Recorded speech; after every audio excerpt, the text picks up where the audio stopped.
Okay, let me see. I don't think it's going to take 10 minutes to disprove the existence of God.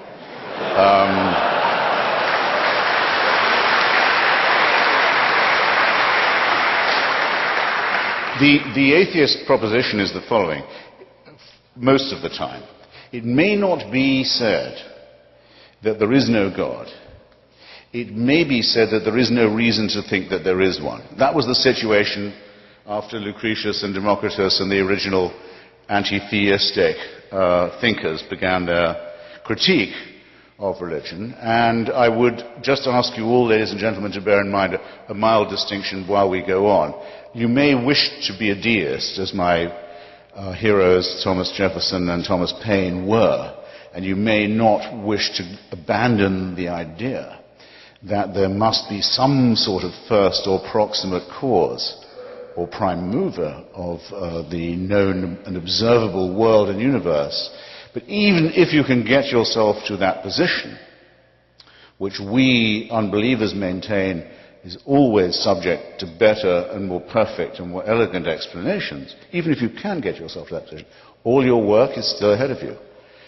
To go from being a deist to a theist, in other words, from someone who says, God cares about you, knows who you are, minds what you do, answers your prayers, cares which bits of your penis or clitoris you saw away or have sawn away for you, minds who you go to bed with and in what way, minds what holy days you observe, minds what you eat, minds what positions you use for pleasure.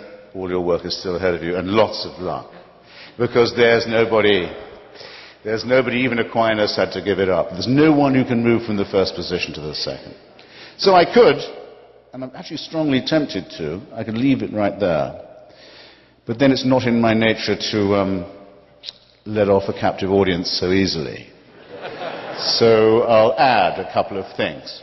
The reasons why I am glad this is not true would, I suppose, be the gravamen of my case.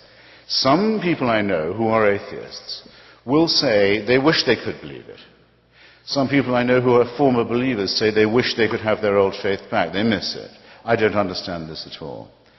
I think it's an excellent thing that there's no reason to believe in the absurd propositions I just, admittedly rather briefly, rehearsed to you.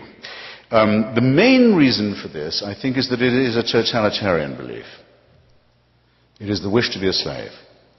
It is the desire that there be an unalterable, unchallengeable, tyrannical authority who can convict you of thought crime while you are asleep, who can subject you, who must indeed subject you, to a total surveillance around the clock, every waking and sleeping minute of your life, I say of your life, before you're born, and, even worse, and where the real fun begins, after you're dead.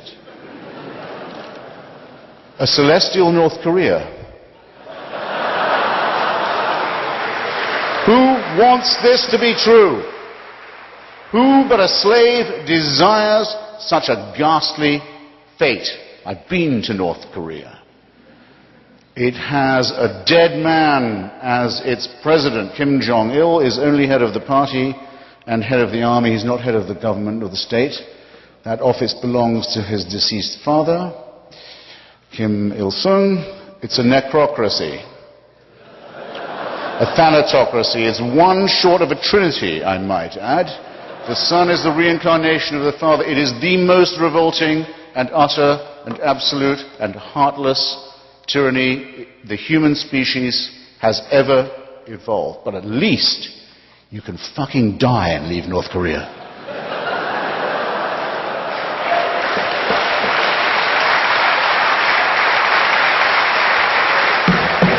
Does the Quran or the Bible offer you that liberty? No. No. The tyranny, the misery, the utter ownership of your entire personality, the smashing of your individuality only begins at the point of death. This is evil. This is a wicked preachment. So, that's the first thing. Second, it attacks us in our deepest, most essential integrity.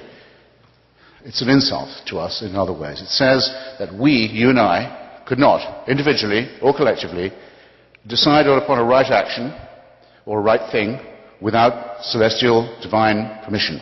We would not know right from wrong if we did not have heaven's permission to do so. Where else, how else could we know? Our human solidarity, our innate knowledge of right and wrong, our acute awareness of what is fair and what is unfair, what is just and worthless to us, these come to us also as gifts from the great unassailable dictator enthroned. What could abolish our integrity? What could abolish our honesty, our decency, our dignity more than that? The third, is a little more pragmatic. Religion is our first, that's why I'm so fascinated with it, it's our first version of the truth. It's our first attempt as a species.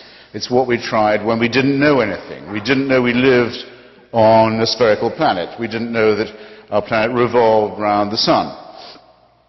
We didn't know that there were microorganisms that explained disease. We thought diseases came from curses or witches or ill-wishing or devils or dust devils. We didn't know anything from the childish, terrified, ignorant origins of our animal primate species. We come to religion. It's also our first attempt at philosophy, our first attempt at morality, our first attempt at healthcare, actually, but because it was our first, it is our worst. We now have better explanations for all these dreads, and we have cleared up all of these mysteries, yet we still dwell. And in some countries, in some societies, not just dwell, but live under a totalitarian regime that forbids us to think about the progress that has been made, or denies us the knowledge that these advances have in fact occurred. So it has become, where once it probably was an aid to our survival, a really great peril to our continued ability to live as a civilized species. Thus, it seems to me that in point of its proposing of a totalitarian solution to what is after all a real problem, to its ghastly reliance upon the supernatural rather than the much more miraculous, much more beautiful, much more elegant, much more numinous, much more harmonious natural explanations. Think how much lovelier Einstein and Darwin are. Think how much more elegant and persuasive they are than the idea of the burning bush, or the demand that without circumcision there can be no redemption. Just picture it. And then I'll give you one final thought experiment. This is what you have to believe now, if you're a monotheist. Because we now know things we didn't used to know. We know that the human species could be as much as 200,000 years ago. It becomes separate from the Cro-Magnons and the rival prehuman species. Could be as little as 100. Richard Dawkins thinks 200,000. Francis Collins, who did the Human Genome Project, who's, by the way, C.S. Lewis kind of Christian, thinks 100,000. All right, I'll take 100. I'll take 100. Here's what you have to believe. For 100,000 years, humans are born as a primate species. Expectation of life, what, 25 years for the first few 100,000 years? First few tens of thousands of years. Infant mortality, rife. Microorganism disease, terrifying. Earthquakes, volcanoes, extraordinary. And fights over land, over territory, over food, over women, over tribalism. Frightening too.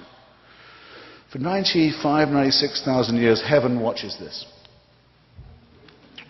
With folded arms, with indifference, with coldness. And then around 3,000 to 4,000 years ago, but only in really barbaric, illiterate parts of the Middle East.